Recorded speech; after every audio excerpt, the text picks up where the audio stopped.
बानी पीटीआई को Islamabad high court से रिलीफ ना मिला। तोशाखाना केस में मुकम्मल फैसला मुअत्तल न हुआ, नाअहली बरकरार। इलेक्शन में हिस्सा लेने पर सवालिया निशान। इस्लामाबाद हाई कोर्ट के चीफ जस्टिस आमिर फारूक की सरबराही में डिवीजन बेंच ने बानी पीटीआई की सजा का फैसला मुअत्तल करने की दरख्वास्त मुस्तरद कर दी। अदालत ने तोशाखाना फौजदारी केस में बानी पीटीआई की सजा मुअत्तल कर रखी है।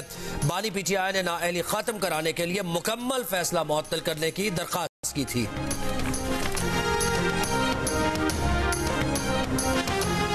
पीटीआई को बल्ले का इंतखाबी निशान मिलेगा या नहीं, इंट्रा पार्टी इलेक्शन मंजूर हैं या नहीं।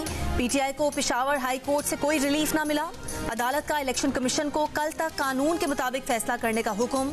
दौरान समाज चेयरमैन पीटीआई बैरिस्टर गौहर ने अदालत को आगाह किया कि कल तक इंतखाबी निशान न मिला तो पीटीआई उम्मीदवार आज़ाद तस्वुर होंगे। अदालत ने पूछा केस इस्लामाबाद हाई कोर्ट में क्यों दायर नहीं किया। बैरिस्टर गौहर बोले, रहनुमाओं की गिरफ्तारी के खदशे के पेश नज़र इस्लामाबाद हाई कोर्ट नहीं गए। पीटीआई से इम्तियाजी सलूक हो रहा है। क्या 32 सवालात किसी और पार्टी से भी पूछे गए। अदालत ने कहा कि आपको नहीं लगता कि इलेक्शन कमीशन को शिकायत पर खुद फैसला करना चाहिए। बैरिस्टर गौहर ने कहा कि इलेक्शन कमीशन में शिकायत करने वाला पार्टी का हिस्सा नहीं। बैरिस्टर गौहर ने अदालत को पीटीआई के रजिस्टर्ड अरकान की फहरिस्त फराहम कर दी। इलेक्शन कमीशन ने पीटीआई के इंट्रा पार्टी इलेक्शन पर फैसला महफूज कर रखा है।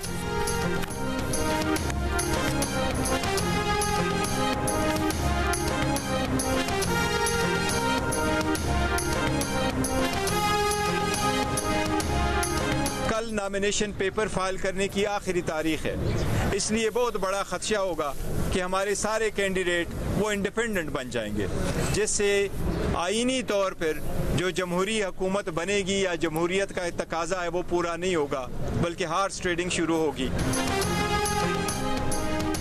चेयरमैन पीटीआई गौहर खान को इंतखाबी निशान पर खदशात। कहा, कल कागजात नामजदगी जमा कराने का आखिरी दिन है। इलेक्शन कमीशन ने अगर इंट्रा पार्टी इंतखाबात ना माने तो बल्ले का निशान नहीं मिलेगा। पीटीआई के उम्मीदवार आज़ाद तस्वुर होंगे। बल्ला न मिला तब भी पीटीआई इलेक्शन का बॉयकॉट नहीं करेगी। बोले, वो किसी इदारे या उसके सरबराह के खिलाफ नहीं, रवैया अक्सर तब्दील है। जियो न्यूज से गुफ्तगू में बैरिस्टर गौहर ने अकबर एस बाबर को ज़हनी मसाइल का शिकार करार दे दिया।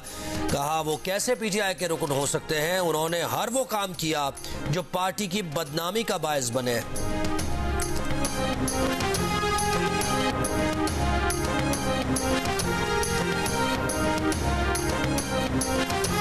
अकबर एस बाबर जो है वो कहता है कि मैं अब भी पीटीआई का हिस्सा हूँ, रुकन हूँ।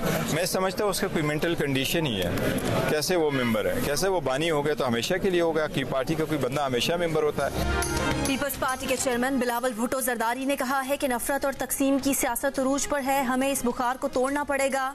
शेख अयाज मेले से खिताब में कहा कि कुछ लोग चाहते हैं कि तकसीम रहे, लेकिन जीत तकसीम में नहीं बल्कि इत्तेहाद में है। एक दूसरे को गद्दार और काफिर कहने से मुल्क कैसे चल सकता है। मौसमियाती तब्दीली पर बात करते हुए बोले कि कुतुब जनूबी और शिमाली के बाद सबसे ज्यादा ग्लेशियर्स हमारे मुल्क में हैं। लोगों को इस खतरे से बाखबर होना चाहिए कि ये बर्फ पिघल जाएगी, हम सैलाब में डूबेंगे और प्यास से मरेंगे। कोहे हिमालय के नीचे रहने वाले पाकिस्तानियों की जिंदगी खतरे में है।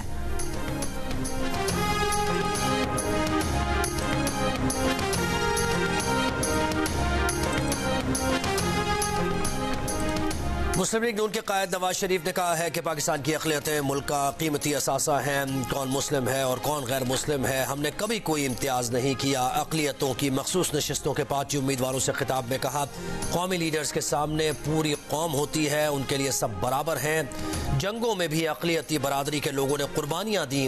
कायद आज़म के कई साथी मसीही और हिंदू बरादरी से थे, पाकिस्तान बनाने में किरदार अदा किया।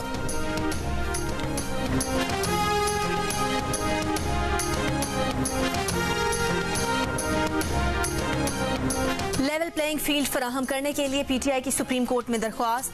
तहरीक इंसाफ को लेवल प्लेइंग फील्ड और शफाफ इंतखाबात के लिए फरीकैन को हिदायत जारी करने की इस्तदा।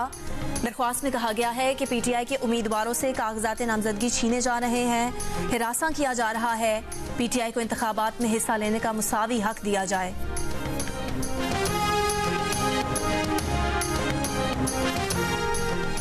बल्ले के बाद लालटेन भी खतरे में। इलेक्शन कमीशन में ANP intra party election case में मियां इफ्तिखार की 6 माह की मोहलत की दरखास्त मुस्तरद। चीफ इलेक्शन कमिश्नर ने कहा कोई एक्सक्यूज नहीं है कि इंट्रा पार्टी इलेक्शन न कराए जाएं। लगता नहीं कि आप अगला इलेक्शन अपने निशान पर लड़ पाएंगे। हो सकता है एएनपी को तौसी मिले, हो सकता है ना दें। आपको तो 3.5 साल बाद ही इंट्रा पार्टी इलेक्शन की तैयारी करनी चाहिए थी। 5 साल के बाद तो कमीशन इंट्रा पार्टी इलेक्शन की तौसी नहीं दे सकता। इलेक्शन कमीशन में एएनपी के वकील का मौक़िफ़ था कि आम इंतखाबात हो रहे हैं, अगर इंट्रा पार्टी इलेक्शन कराएंगे तो मामला उलझ जाएगा। इलेक्शन कमीशन ने ANP intra party election case में फैसला महफूज कर लिया।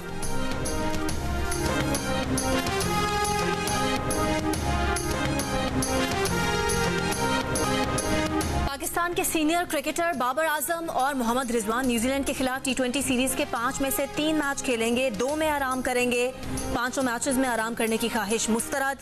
टीम डायरेक्टर मोहम्मद हफीज ने फैसला सुना दिया। सिलेक्शन कमेटी को साफ साफ बता दिया कि मुश्किल सीरीज में किसी सीनियर खिलाड़ी को मुकम्मल आराम नहीं दे सकते। सीरीज में साइम अयूब को बतौर ओपनर खिलाए जाने का इम्कान। अगर आजम खान फाइनल 11 में हिस्सा हुए तो बतौर विकेट कीपर ही खेलेंगे।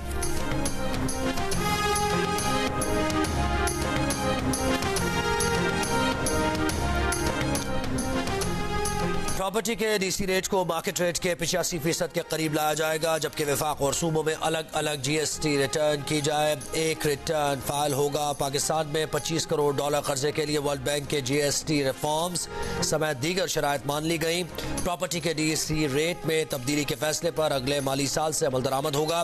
पाकिस्तान ने गर्दिशी कर्जों में कमी, पेंशन रिफॉर्म्स और 15,000 या इससे ऊपर के प्राइस बॉन्ड्स की रजिस्ट्रेशन कराने की वर्ल्ड बैंक की शराइत को भी तस्लीम कर लिया।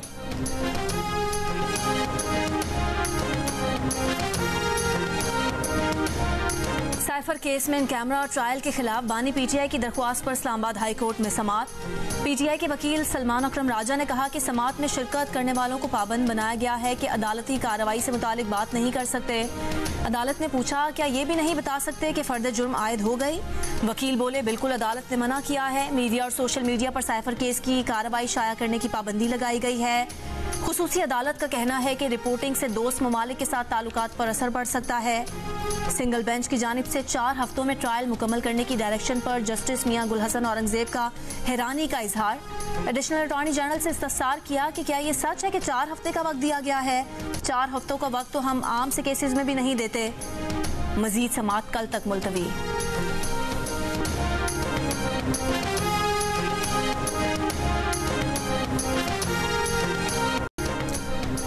पीटीआई के सदर परवेज इलाही का कौमी और सूबाई असम्बली के 3 हल्कों से इंतखाब लड़ने का ऐलान। इस्लामाबाद की अदालत में पेशी पर परवेज इलाही की शेख रशीद से मुलाकात। शेख रशीद की हिमायत का भी ऐलान। मीडिया से गुफ्तगू में परवेज इलाही ने कहा बैरिस्टर गौहर के चेयरमैन बनने पर मुत्तफिक हूँ। इलेक्शन फ्री एंड फेयर न हुआ तो मुल्क में तारीखी बहरान आएगा। लेवल प्लेइंग फील्ड क्या, हमें तो फील्ड ही नहीं दी जा रही।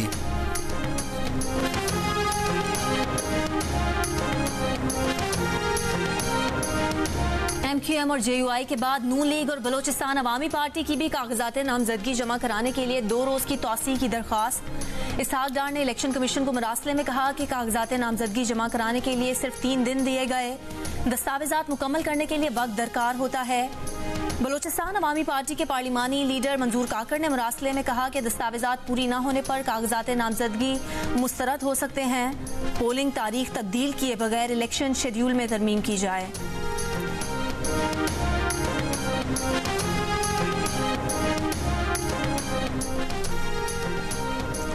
आम इंतखाबात के लिए कागजात नामजदगी वसूल और जमा कराने का सिलसिला जारी।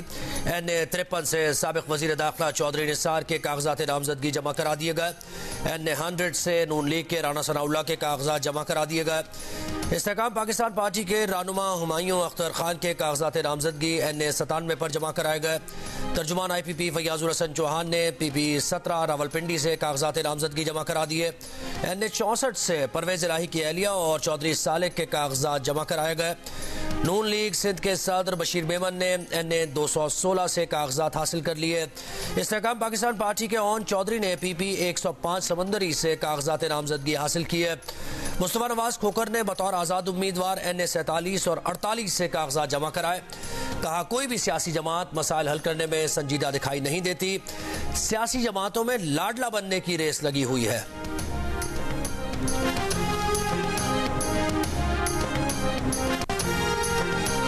गार्डन टाउन लाहौर में साबिक चीफ जस्टिस साकिब निसार के घर पर हुए दस्ती बम हमले की तफ्तीश जारी।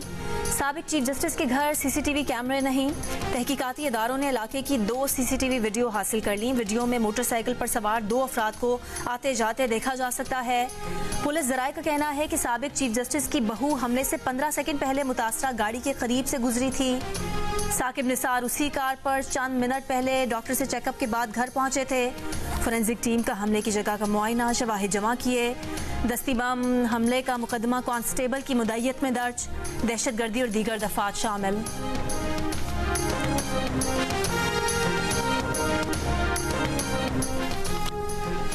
इलेक्शन कमीशन ने इंतखाबात का शेड्यूल जारी कर दिया। अब इलेक्शन मुलतवी कराने के अहकाम कैसे दें। इस्लामाबाद हाई कोर्ट के चीफ जस्टिस आमिर फारूक के रिमार्क्स। अफगान मुहाजिरीन के जाली शनाख्ती कार्ड्स की स्क्रूटनी तक आम इंतखाबात मुलतवी कराने की दरख्वास्त पर फैसला महफूज। दरख्वास्त गुजार के वकील का कहना था कि अफगान मुहाजिरीन की जानिब से जाली शनाख्ती कार्ड्स बनवाकर वोटर लिस्ट में शामिल होने का इंकशाफ हुआ है। जाली शनाख्ती कार्ड्स के बायस आम इंतखाबात पर सवालात उठेंगे।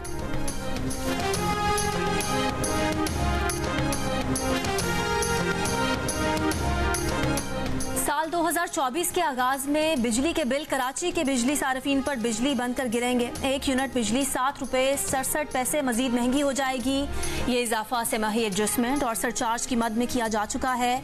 कराची की बिजली महंगी होने की वजह 4 मुख्तलिफ सेमाही एडजस्टमेंट्स का एक साथ मिलकर लगना होगा। 1 जनवरी से सेमाही एडजस्टमेंट्स के तहत फी यूनिट बिजली पर 6 रुपए 15 पैसे बढ़ेंगे, जबकि जनवरी में कराची के सार्फिन को मिलने वाले बिलों में 1 रुपए 52 पैसे फी यूनिट सरचार्ज शामिल होगा। ये सरचार्ज 12 महीने यानी नवंबर 2024 तक जारी रहेगा। सेमाही एडजस्टमेंट्स मार्च तक लगी रहेंगी, उसके बाद नई एडजस्टमेंट्स लग सकती हैं।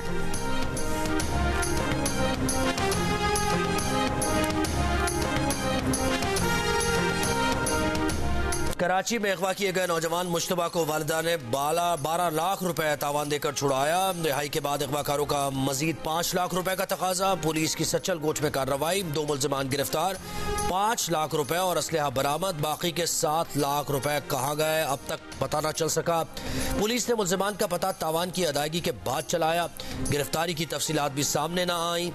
नॉर्थ नाज़िमाबाद के रिहायशी मुश्तबा को प्लॉट खरीदने का झांसा देकर 13 दिसंबर को अगवा किया गया था। गजा के रिहायशी इलाकों पर इसराइली फौज के हमले। 24 घंटों में 230 मकामात को निशाना बनाया। रफाह क्रॉसिंग और जुबालिया कैंप पर शदीद गोलाबारी। मुतादिद फ़लस्तीनी शहीद। शहदा की तादाद 20,000 से बढ़ गई। बमबारी से एक रोज में गजा की 56 इमारतें तबाह कर दी। शिमाली गजा के तमाम अस्पताल गैर फाल हो गए। गजा में कल से मवासलाती और इंटरनेट सर्विसेज बंद। इसराइली फौज की एक बार फिर खान यूनिस से बेघर फ़लस्तीनियों को इनखला की धमकी। जुबालिया में हिलाल अहमर की इमारत का घेराव। इमारत में मौजूद तिब्बी अमले, जख्मियों समेत दर्जनों अफराद की जान को खतरा। अक़वाम मुत्तहिदा सलामती काउंसिल में गजा जंगबंदी की करारदाद पर वोटिंग मुसलसल 3 रोज से मौखर होने के बाद आज मुतवक्के है। हमास के खान यूनुस में इसराइली टैंक्स, बुलडोजर्स और गाड़ियों पर हमले। हमास के अस्करी विंग अल-क़साम का कहना है कि गुज़श्ता 72 घंटों में मुख्तलिफ हमलों में 25 इसराइली फौजी हलाक, दर्जनों जख्मी हुए। शहरों में घुसने वाली सहूनी फौज को मौसर हथियारों से निशाना बनाया। इसराइली फौज की गजा में मजीद 3 फौजियों की हलाकत की तस्दीक।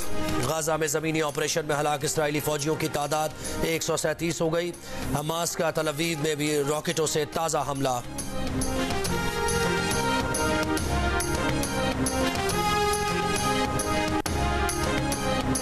इस्लामाबाद में मौजूद बलोच यकजहती मार्च के शुरा से वफाकी वज़रा पर मुश्तमिल कमेटी के मुज़ाकरात।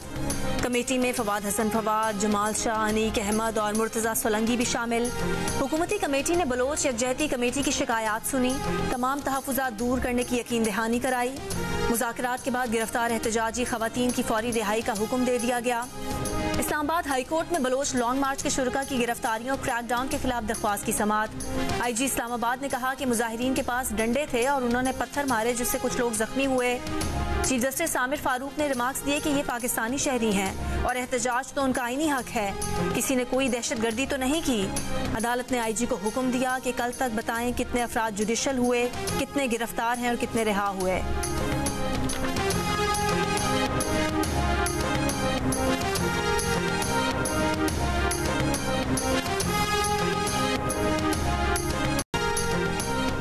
रवा साल BLA और BLF ने तुर्बत में 158 दहशतगर्द कार्रवाइयाँ की। इन कार्रवाइयों में 66 अफराद शहीद और 30 से ज़्यादा जख्मी हुए। CTD बलूचिस्तान की जानिब से जारी बयान में कहा गया है कि एक माह में मुख्तलिफ ऑपरेशन में 8 इंतहाई मतलूब दहशतगर्दों को गिरफ्तार किया गया। 20 नवंबर को इंतहाई मतलूब दहशतगर्द बालाज मौला बख्श को गिरफ्तार किया गया। गिरफ्तारी के बाद दहशतगर्द बालाज से 5 किलो बारूदी मवाद बरामद हुआ। बालाज की निशानदेही पर पसनी के करीब ऑपरेशन किया जहां दहशतगर्द छुपे हुए थे। ऑपरेशन के दौरान बालाच अपने दहशतगर्द साथियों की फायरिंग से मारा गया। CTD बलूचिस्तान के बयान में कहा गया है कि ऐसे दहशतगर्दों के लिए यकजहती काउंसिल का एहतजाज फहम से बालातर है।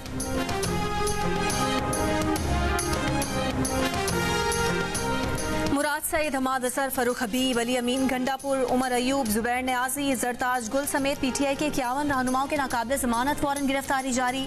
वारंट इंसदादी दहशतगर्दी अदालत ने 9 मई को गुजरांवाला कैंट पर हमले और जलाओ गिराव के मुकदमे में पुलिस की इस्तदा पर जारी की है।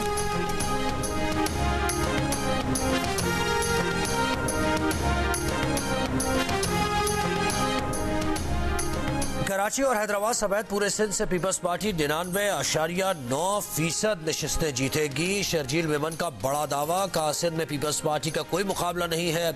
मुस्लिम लीग नून और तहरीक इंसाफ पर भी निशान है। बोले दूसरी पार्टी वाले कहते हैं उन्हें क्यों निकाला, वो अपने केसेस को फारिग करने और बदला लेने आए।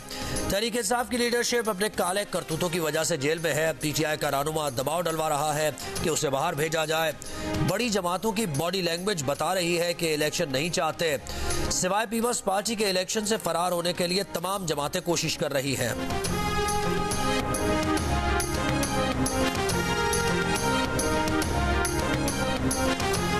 निगरान विफाकी वजीर बराए खजाना शमशाद अख्तर ने पाकिस्तान में एक्सपोर्ट इम्पोर्ट बैंक के क़याम को मुल्की बरामदात के फ़रोग के लिए नई शुरुआत करार दे दिया। एक्जिम बैंक की लॉन्चिंग तकरीब में खिताब ने कहा कि पूरी दुनिया में एक्जिम बैंक बैनुल-अक़वामी तिजारत और इक़्तिसादी तरक्की को फ़रोग देने में अहम किरदार अदा करते हैं। एक्जिम बैंक पाकिस्तान में एक्सपोर्टर्स को तिजारत, मालियात और इंश्योरेंस कवरेज फराहम करेगा, डिफ़ॉल्ट से बचने में मदद देगा। बैंक के जरिए एक्सपोर्ट फाइनेंस स्कीम का इंतज़ाम भी किया जाएगा।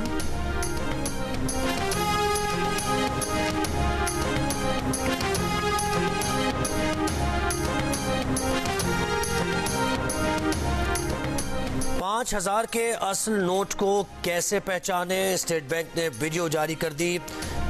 13 मुनफरिद निशानियां बताई। असल नोट के कागज को मुनफरिद कहा। कायदे आजम की वाटरमार्क तस्वीर और उसके नीचे 5000 के पोशीदा हिस्से को मुख्तलिफ जावियों से देखने का बताया, जबकि नोट के चमकते हिफाजती धागे पर तवज्जो देने का कहा, जिसे मखसूस रोशनी में रखने से नीली और पीली पट्टियां और छोटी लकीरें नजर आती हैं।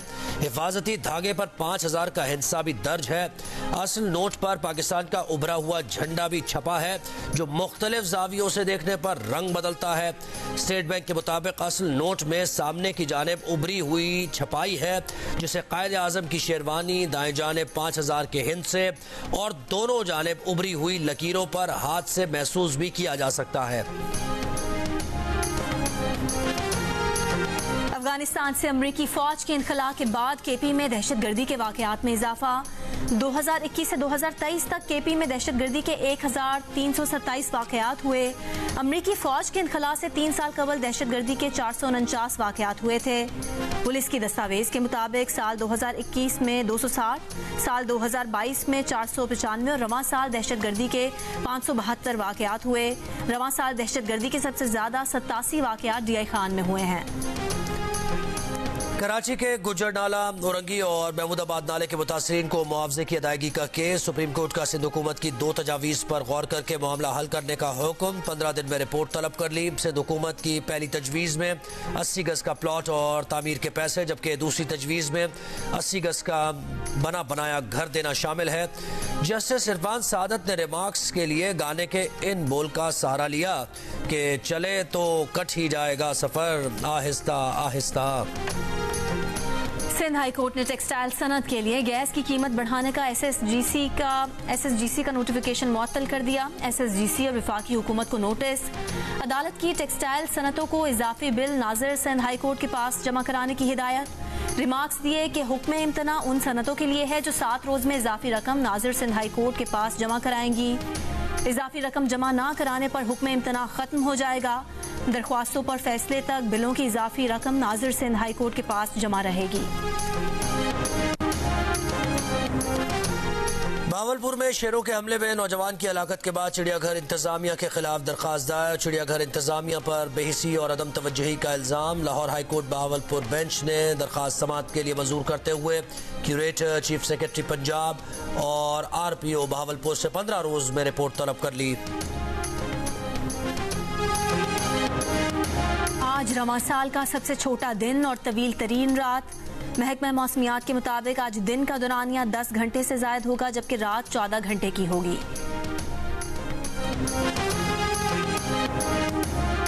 बरतानिया में तूफान यॉर्कशायर से टकरा गया। निज़ाम जिंदगी मफलूज। जहां शाहराहों पर दरख्त गिरने से ट्रैफिक ब्लॉक। कई घरों की छतें उड़ गईं। ट्रेन और बसेस की आमदोरफ्त भी मुतासर। यॉर्कशायर और बरतानिया के दीगर हिस्सों में भी आंधी और तूफान की वार्निंग जारी।